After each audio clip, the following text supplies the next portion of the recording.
Japan জাতিগতভাবে বরাবরই বিড়াল প্রীতির জন্য বিখ্যাত। সেখানে বিড়াল মারা গেলে তাদের শেষকৃত্য অনুষ্ঠান আয়োজন করা হয়। জাপানের পশ্চিমাঞ্চলের একটি রেল স্টেশনে স্টেশন মাস্টার হিসেবে দীর্ঘ প্রায় ৮ বছর দায়িত্ব পালন করে একটি বিড়াল, যার নাম ছিল টামা। টামার মৃত্যু হলে স্থানীয়রা তার শেষকৃত্য অনুষ্ঠানের আয়োজন করে। বিশ্বের এমন একটি দ্বীপ রয়েছে যেখানে বলতে গেলে বিড়ালেরই রাজত্ব চলে, যে দ্বীপকে বিড়াল দ্বীপ বা ক্যাট আইল্যান্ডও বলা হয়ে থাকে। প্রিয় দর্শক, বিস্ময়ের বিশ্বে আমরা বিড়াল দ্বীপ বা ক্যাট আইল্যান্ডের মজার কিছু তথ্য নিয়ে আজকের ভিডিওটি তৈরি করেছি। চলুন দর্শক, জেনে নেই বিড়াল দ্বীপের খুঁটিনাটি সব তথ্য। প্রশান্ত মহাসাগরীয় ওশিকা উপদ্বীপের তীরবর্তী একটি ছোট্ট দ্বীপের নাম আশিরোজিমা। এই দ্বীপটির মোট আয়তন সব মিলিয়ে ১.৫ বর্গ কিলোমিটারের কাছাকাছি।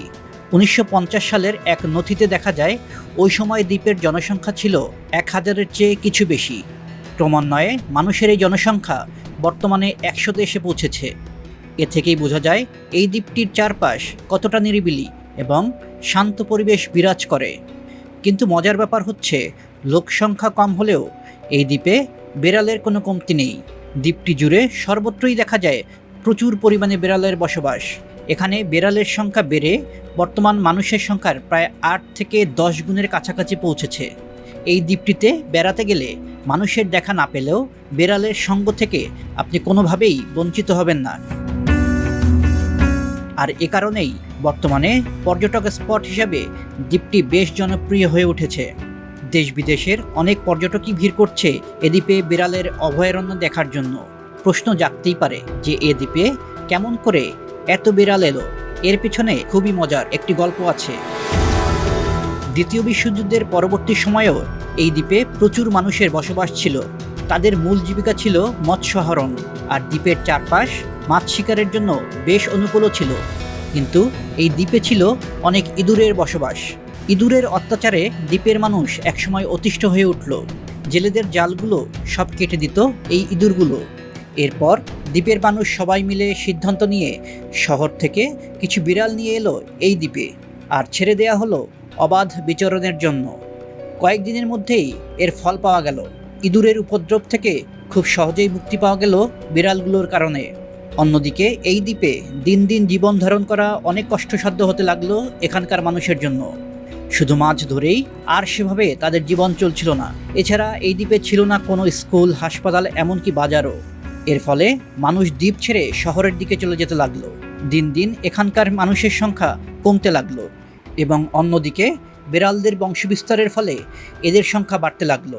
আর এভাবেই একসময় দ্বীপটিতে মানুষের চেয়ে বিড়ালের সংখ্যা বেড়ে যায়। যারা কিছুটা কম বয়সী মানুষ তারা সবাই দ্বীপটি ছেড়ে চলে গেলেও বয়স্ক বা ৬০ বছরের বেশি বয়সের মানুষরা এই দ্বীপেই থেকে যায়। তাদের মধ্যে কেউ মাছ শিকার করে বা কেউ গাইডের কাজ করে জীবিকা নির্বাহ করে।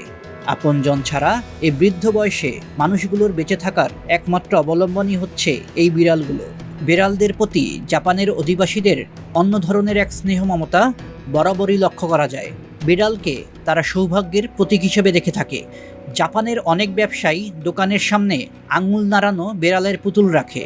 তারা বিশ্বাস করে বিড়ালের হাতের থাবা দোকানে ক্রেতা আনতে সাহায্য করে। এখানকার অধিবাসীদের ধারণা, বিড়াল লালন পালন করলে সৌভাগ্য ও সম্পদ প্রাপ্তির সম্ভাবনা বৃদ্ধি পায়। তবে অন্য একটি কারণেও এই দ্বীপের বিড়ালদের একটু অন্য চোখেই দেখা হয়, আর তা হলো ২০১১ সালে ঘটে যাওয়া ভয়াবহ সুনামি। ওই সুনামিতে দ্বীপটিতে বেশ ক্ষয়ক্ষতির আশঙ্কা করা হলেও তেমন কোনো ক্ষয়ক্ষতি হয়নি। এরপর থেকেই স্থানীয়রা বিশ্বাস করা শুরু করে যে এখানকার বিড়ালগুলোর কারণেই এমনটি হয়েছে। তবে সুনামির পরে অল্প যে কজন কম বয়সী সেখানে বসবাস করত তারাও দ্বীপ ছেড়ে চলে যায়। বর্তমানে এটি শুধু বিড়াল আর বৃদ্ধ মানুষের দ্বীপ হয়ে রয়েছে। এই দ্বীপের সুরক্ষার জন্য সরকারের পক্ষ থেকে সর্বোত্তম ব্যবস্থা গ্রহণ করা হয়েছে। এখানে কুকুর পোষা এবং বাইরে থেকে কুকুর নিয়ে যাওয়া সম্পূর্ণ নিষিদ্ধ। ২০১৩ সালে টুইটারে বিড়াল দ্বীপের প্রসঙ্গে ছবি ও প্রতিবেদন প্রকাশিত হলে দেশ বিদেশের বিভিন্ন পর্যটকের দৃষ্টিতে পড়ে। জাপানি ভাষায় এই দ্বীপকে বলা হয় নেকোজিমা, অর্থাৎ বিড়ালের দ্বীপ। জাপান এই বিড়াল প্রীতি যে শুধু দ্বীপেই ধরে রেখেছে তেমনটি কিন্তু নয়। পুরো দেশেই ক্যাট ক্যাফে, ক্যাট সাইন ও হ্যালো কিটি নামে প্রচুর দোকান ছড়িয়ে ছিটিয়ে আছে। ক্যাট আইল্যান্ড ছাড়াও জাপানে র্যাবিট আইল্যান্ড ও ফক্স আইল্যান্ডও বেশ জনপ্রিয়। বেড়াল দ্বীপটির চারপাশ ভীষণ প্রাকৃতিক সৌন্দর্যে পরিপূর্ণ। এখানে আছে ছোট ছোট পাহাড় এবং সবুজের সমারোহ। শহর থেকে দ্বীপে যেতে বোট ভ্রমণটিও বেশ রোমাঞ্চকর। এই নৈসর্গিক বেলাভূমিতে পর্যটকরা ভিড় করে প্রকৃতির সাথে প্রাণের মিলন মেলা দেখার আনন্দে। তবে বর্তমানে দ্বীপের বিড়ালদের রক্ষণাবেক্ষণ বেশ কষ্টসাধ্য হয়ে পড়েছে।